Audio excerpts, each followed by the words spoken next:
crois que nous ne pouvons que leur souhaiter du courage pour qu'il puisse finir son second mandat tel qu'il a commencé.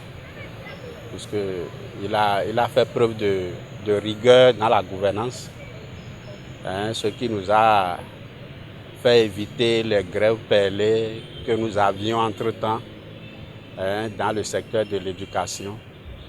De nos jours, ce n'est plus la même situation. Certes, nous gérons d'autres situations, mais ce n'est pas la même. Dans le domaine des infrastructures routières, je crois qu'il y a d'avancées. Il y a d'avancées, les rues asphaltées par-ci par-là, que ce soit à Cotonou, Porto-Novo, Parakou. Nous pouvons dire qu'il y a d'avancées. Il y a d'avancées. Dans le domaine de l'agriculture également, vous voyez, nous avons connu beaucoup d'avancées, surtout en matière de production de coton. Depuis les 6 ans, moi, je n'ai pas vu quelque chose qui ait changé précisément à Parakou, je vais dire. Par exemple, on a des situations très souvent, on ne fait que grogner, on dénonce, mais rien n'y fait juste à l'heure où je vous parle.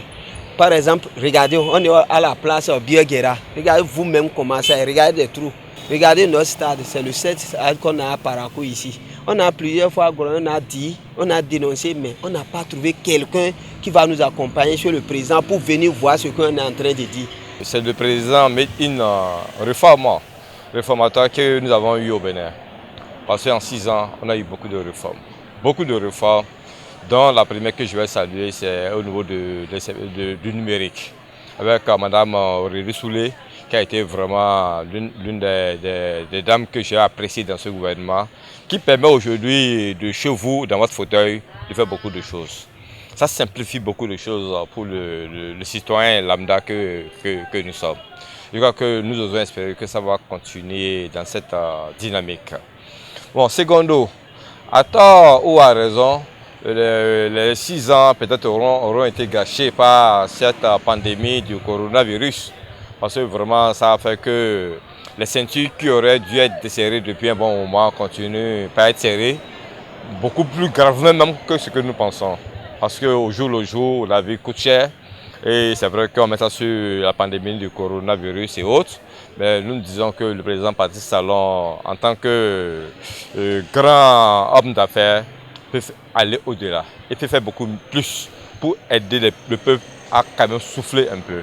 Parce qu'actuellement, après 6 ans, ce qui est le quotidien des populations, c'est que le panier de la ménagère coûte assez cher. Par rapport à ces 6 ans de gouvernance, je vois qu'il a fait de son mieux. Ce qui est un peu marrant dans le pays, le peuple béninois souffre. Nous souffrons. Parce qu'aucun président ne peut être au pouvoir et être félicité. C'est quand il va partir que nous allons voir qu'effectivement il a travaillé. Mais tant qu'il est là, il ne fait rien. Mais tant qu'il reste à faire ce que rien n'est fait. Mais ce que je peux retenir de ces premières années de Talon, il y a eu plusieurs réformes qui ont abouti peut-être à une forme de renforcement de la gestion de l'État. Est-ce que vous voyez? On sent quand même que les citoyens respectent de plus en plus les décisions, les dispositifs de l'État par rapport au passé. Deuxièmement, je verrai également la question de sécurité.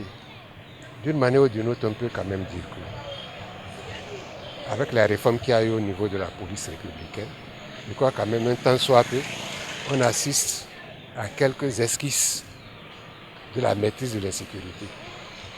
Troisièmement, je ne suis pas trop sportif, mais je vois quand même qu'en 6 ans, au moins le Bénin s'est illustré au plan international en matière de sport roi qu'est le football. Et bientôt, je crois que le championnat mondial de pétanque sera aussi béninois. Tant que quelqu'un fournit d'efforts, il faut quand même voir ce qui est bon, ce qui n'est pas bon. C'est vrai, il y a beaucoup de choses qui a à faire, mais il y a aussi des secteurs, il y a des domaines où on peut également apprécier. Par exemple, la corruption, on voit la lutte contre la corruption, on voit l'insécurité également. On a vu ce côté a diminué, les braquages, il y a beaucoup de choses quand même. Mais on voit également aujourd'hui que beaucoup de jeunes sont au chômage. il y a ce secteur qu'il faut voir et il faut améliorer. Parce que la jeunesse aujourd'hui est un peu souffrante. Et il faut que le chef de l'État essaie encore de travailler sur ce secteur pour nous donner plus d'espoir et d'emploi également.